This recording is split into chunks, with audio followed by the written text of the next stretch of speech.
नेपालमा फेसबुकबाट पैसा कमाउने बाटो बन्द भयो रे।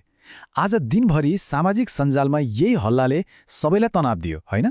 धेरै कन्टेन्ट क्रिएटरहरू त एकछिन आत्तिनु पनि भयो होला।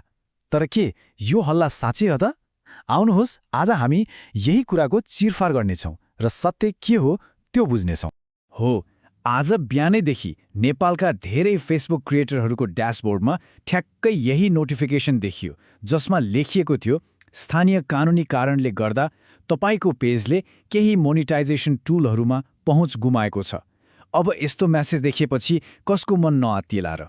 हो, यहीँबाट सुरु भयो सबै भ्रम र हल्ला। त्यसो भए सबैको मनमा रहेको एउटै प्रश्न, के फेसबुकले नेपालमा पैसा कमाउने सुविधा साच्चीकै बन्द गरिदिएकै हो त? ल, अब हामी यही प्रश्नको उत्तर खोज्नेछौँ, त्यो पनि प्रमाणसहित।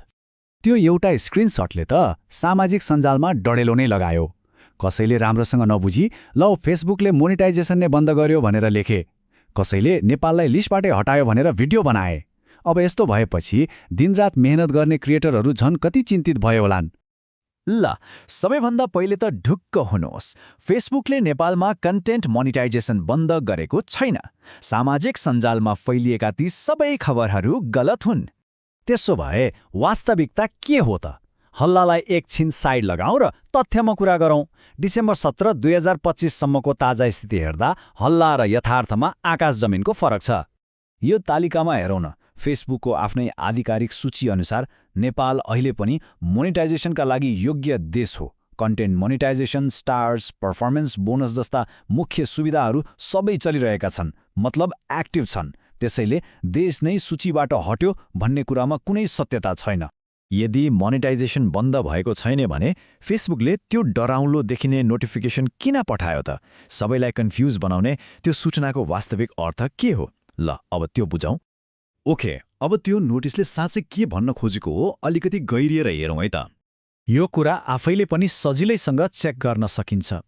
आफ्नो पेजको ड्यासबोर्डमा गएर त्यो नोटिफिकेसनको तल रहेको फाइन्ड आउट मोर भन्ने बटनमा क्लिक गर्ने बित्तिकै कुन चाहिँ एउटा टुलमा असर परेको हो भनेर छर्लङ्गै देखिन्छ।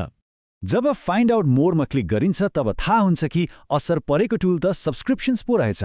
अब यो भनेको के हो भने क्रिएटरले आफ्नो विशेष कन्टेन्टका लागि फ्यानहरूबाट मासिक शुल्क उठाउने सुविधा हो, जुन नेपालका धेरैजसो क्रिएटरहरूका लागि पहिलेदेखि नै खासै उपलब्ध थिएन।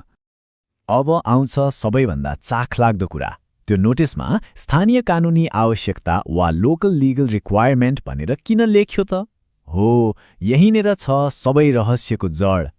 यो तुलनाले कुरालाई एकदमै स्पष्ट पार्छ। सब्सक्रिप्सन्समा फ्यानले आफ्नो कार्डबाट हरेक महिना पैसा तिर्नुपर्छ, तर हामीले प्रयोग गर्ने कन्टेन्ट मोनेटाइजेसनमा त दर्शकले विज्ञापन हेरे बापत फेसबुकले हामीलाई पैसा दिने हो। दुईटामा धेरै फरक छ। भनेपछि फेसबुकले भनेको कानुनी कारण अरू केही नभएर नेपालकै ब्याङ्किङ नियम रहेछ। कुरो के हो भने नेपालबाट बाहिरका कम्पनीलाई हरेक महिना आफै पैसा काटिने गरी कार्ड जोड्ने सिस्टम त्यो अझै पनि सहज छैन। डलर कार्डमा पनि सीमितताहरू छन्। हो, यही ब्याङ्किङ नियमसँग मेल नखाएकै कारण फेसबुकले सब्सक्रिप्सन्स टुललाई यहाँ सीमित गरेको हो। ल, यति सबै बुझिसकेपछि अब एकजना क्रिएटरको लागि अबको बाटो के त? के कुरामा ध्यान दिने? आउनुहोस्, यो पनि स्पष्ट पारौँ। फेरि एकपटक प्रश्न पारौँ। जुन टुलबाट धेरैजसोले कमाई गरिरहनु भएको छ, ती सबै सुरक्षित छन्। भिडियोमा आउने विज्ञापन, स्टार्स र पर्फर्मेन्स बोनस यी सबै चलिरहेका छन् र मुख्य आम्दानीको स्रोत पनि यी नै हुन् जुन बन्द भएका छैनन्। ल, अब आजको यो सबै कुराकानीको सार के हो त? पहिलो, फेसबुकले नेपालमा मोनिटाइजेसन बन्द गरेको छैन। दोस्रो, त्यो नोटिस सब्सक्रिप्सन्स भन्ने एउटा टुलको लागि मात्र हो। तेस्रो, यसको कारण नेपालकै ब्याङ्किङ नियम हो। र सबैभन्दा महत्त्वपूर्ण, आत्तिनु पर्दैन, कमाई हुने मुख्य टुलहरू सुरक्षित छन्।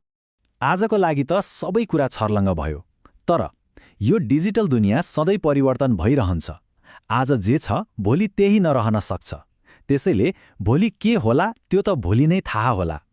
महत्त्वपूर्ण कुरा भनेको सधैँ सही जानकारी राख्नु र तयार रहनु हो।